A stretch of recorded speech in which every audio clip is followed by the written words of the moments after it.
Children, today we will learn a very beautiful and interesting poem from your English textbook titled Dear Mr. Examiner.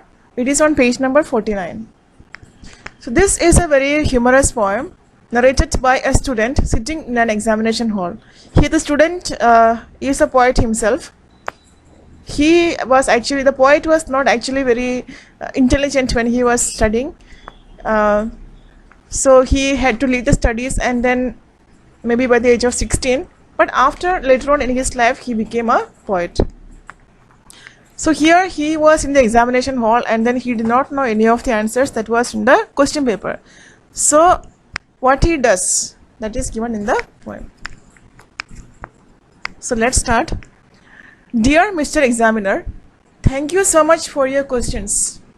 I have read most carefully through, but there isn't a single one of them that I know the answer to. So the student, the poet, he thanks the teacher for the questions. He actually appreciates the teacher for giving so lovely questions. And he says that he has gone through all the questions, but there wasn't a single one of them that he was able to answer. Stanza 2. I have written my name as instructed, put the year, the month and the day, but after I had finished doing that, I had nothing further to say. So he tells the teacher that according to the instruction, he had written his name, the month, the year and the day, but after doing that, he had nothing else to write. Stanza 3. So I thought I would write to you a letter, fairly informally, about what I can see from my desk here and what it's like to be me. Since he had nothing else to write, he thinks of writing a letter to the teacher about what he can see from the desk there. Stanza 4. Mandy has written 10 pages, but it's probably frightful guff. And Angela Smith is copying the answers of her cuff. So when he was looking around, he saw what his classmates were doing, his friends were doing. He saw a girl named Mandy. She was writing pages after pages, almost 10. And he feels like those are of foolish ideas, silly ideas. May not be correct answers. And he also saw Angela Smith copying the answers of her cuff, of her sleeve. This is what he saw when he was looking around. He also saw his teacher. Okay, let's see what she was doing. Miss Quinlan is marking our homework. The clock keeps ticking away. I suppose for anyone outside, it's just another day. So he also saw his teacher. She was actually checking the homework. He could also hear the clock, classroom clock, ticking away. And it was another day for anyone outside. Next stanza. There will be mothers going on errands, grandmothers sipping tea, unemployed men doing crosswords or watching Crown Court on TV. Now he is sitting inside the examination hall and thinking what others would be doing outside. He thinks that mothers would be going outside for shopping, buying things. Grandmothers might be drinking tea. Unemployed men doing crosswords or watching Crown Court on TV. The last stanza. The rain has finally stopped here. The sun has started to shine. And in a back garden in Sefton Drive, a housewife hangs shirts on a line. When he was looking outside, he saw that a housewife was actually drying clothes on a line, on a wire. She had washed her clothes and she was drying the cloth on a line, and he also saw that the rain had stopped and the sun had started to shine, and a housewife was actually drying cloth on a line. So these are the things that he saw when he was looking outside through the window.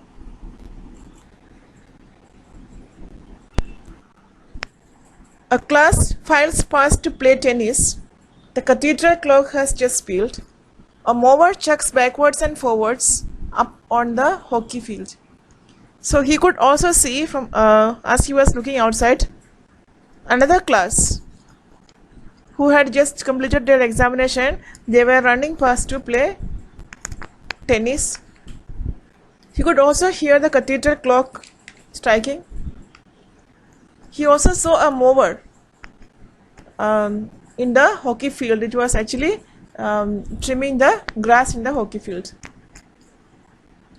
Miss Quinlan's just read what I have written. Her face is an absolute mask. Before she collects the papers in, I have a sort of favor to ask. So now it was time for the teacher to collect the examination papers. So she just saw what he had written. Although she had noticed what he had written, there was no expression on her face. She did not scold him. She neither scolded him nor said anything to him or asked him why he did not write. Nothing she asked, and no, there was no expression on her face. Now he actually wants to ask her a favor before she collected the papers from his hand. So the last answer: I thought your questions were lovely. I have only myself to blame. But couldn't you give me some marks for writing the date and my name? So the paper was blank. No, he wrote only the name and the date. So he wants to ask a favor from his teacher to give him some marks for writing his name and the date. No, he thinks that at least for that he would get some mark from the teacher. This is what the poem is about, Dear Mr. Examiner. And what happened to the student who went to the examination hall without preparing?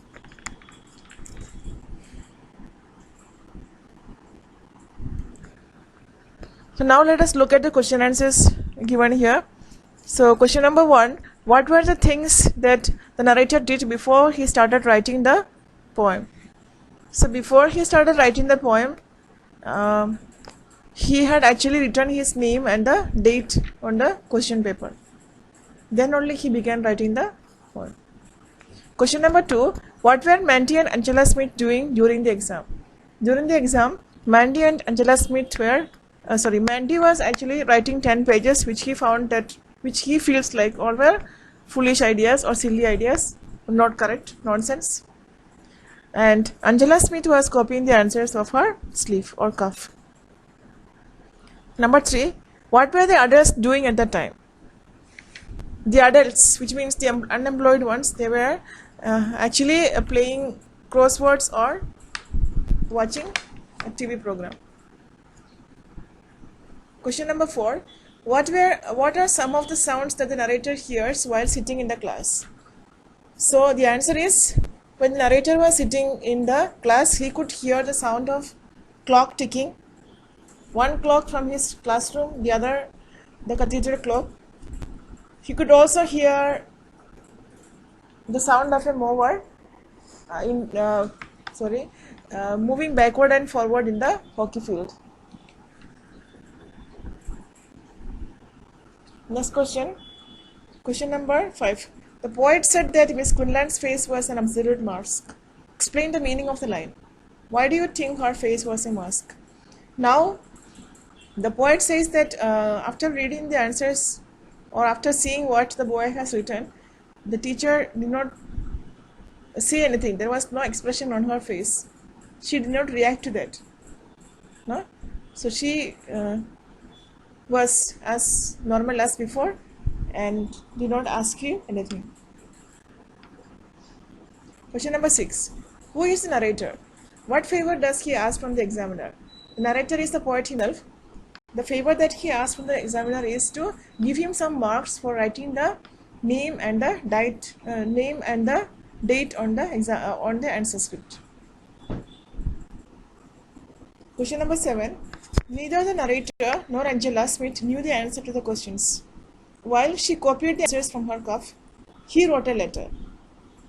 Who, according to you, did the better thing? If you were in a similar situation as a narrator, what would you have done? So this is something personal. You can answer the question by yourself. What you would do if you were to be in the place of the poet? You would be cheating like Angela Smith, or you would write a poem, or what you would do? This you can think and answer by yourself. Thank you.